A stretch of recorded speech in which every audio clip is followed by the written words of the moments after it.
এখান থেকে রেক্টেঙ্গেল শেপে গেলাম মাসুদ, এখান থেকে একটা রেক্টেঙ্গেল শেপ নিলাম, এই যে কালারটা উল্টাই দিলাম, কিসে গেল আমার স্ট্রোকে। ধরেন এটাকে ধরে আমি এই যে পেন্ডুলের পাশে আছে কি আমার কার্ভেচারে গেলাম, যাওয়ার পরে এখান থেকে ধরেন এই যে মাঝখানে একটা পয়েন্টে ক্লিক করে এটাকে ধরে আমি হালকা বাঁকা করে দিলাম, ক্লিয়ার? আচ্ছা, দেন এখান থেকে আমি চলে গেলাম লাইন টুল। ধরেন এখান থেকে শিপ ধরে আমি একটা লাইন টুল টানলাম, এখন এই লাইনের কালারটা দিয়ে দিলাম গ্রে স্কেল টাইপের। বোঝা যায় কিনা বলেন? অলটা ধরে এটা কপি নিলাম, কন্ট্রোল ডি দিয়ে দিলাম। সাপোজ ধরেন এটাকে আমি এই জায়গায় রেখে দিলাম, ওকে? সবগুলোকে ধরলাম, এখান থেকে আমি শেপ বিল্ডারে যাই, বা এটাকে যদি আরেকটু বেশি দূরত্ব মনে হচ্ছে আমি একটু ফাঁকা করে নিচ্ছি, এই চারটাকে একসাথে ধরলাম, অ্যালাইনে গিয়ে ডিস্ট্রিবিউট করে দিলাম, সেম দূরত্ব করে নিলাম। সবগুলোকে একসাথে ধরে শেপ বিল্ডারে যাই, অলটা ধরে সাইডগুলো কেটে দিলাম, বুঝছেন? এবার এই পুরোটাকে ধরলাম, মাউসের রাইট সাইডে ক্লিক করে গ্রুপ করে দিলাম। এখন এইটাকে ধরে ইফেক্ট 3D ম্যাটেরিয়ালস ধরেন এখান থেকে দিয়ে দিলাম এক্সট্রুড এন্ড বেভেল।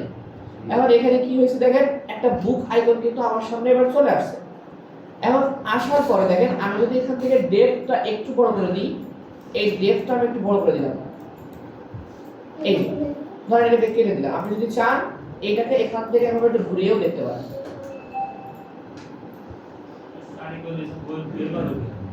হ্যাঁ হ্যাঁ, এখান থেকে এর ভিতরে বই রাখছে বা পেজ রাখছে, যতগুলো লাইন দিবেন ওই লাইনটা গ্রে স্কেল দিয়ে বুঝাইছি যে ওটা একটা পেজ দেখাবে। আর এই লালটা হচ্ছে আমার বইয়ের কাঁথা, আর এই যে হালকা বাঁকা করলাম এটা বইয়ের বাঁকা থাকে না, এই বই বলা যায় কি, যেগুলো দেখবেন যে অফিসের কাজে এগুলো বেশি ব্যবহার করে, তাই না? ফাইল রাখে পারবেন, এটা ভালো হয়। হ্যাঁ ভালো হয়। ভালো দরকার নাই, পারবেন কিনা তাই কর। আলামিন কি ডায়লগ দিছিল জানো? কি একটা জানো? আচ্ছা, এই জায়গায় রেক্টিক্যাল শেপ দিলাম, পার্টি অন দ্যাট আপনার রেক্টিক্যাল শেপ দিলাম, এখান থেকে কার্ভেচারে গেলাম, এই যে মাঝখানে একটা পয়েন্টে ক্লিক করে এটাকে ধরে এভাবে বাঁকা করে দিলাম। এবার এইটাকে ধরে আমি এখান থেকে চলে গেলাম লাইন টুল, এখান থেকে শিপ ধরে আমি একটা লাইন টুল নিলাম, এর কালারটা ধরেন এখান থেকে চেঞ্জ করে দিলাম গ্রে স্কেল। সিলেকশনে যাই, ধরেন এটাই থাকলো, অলটা ধরে এর একটা কপি নিয়ে নিলাম, কন্ট্রোল ডি দিলাম। সবগুলোকে ধরে শেপ বিল্ডারে যাই, অলটা ধরে সাইডে গুলো কেটে দিলাম, সিলেকশনে যাই, সবগুলোকে ধরে গ্রুপ করে দিলাম।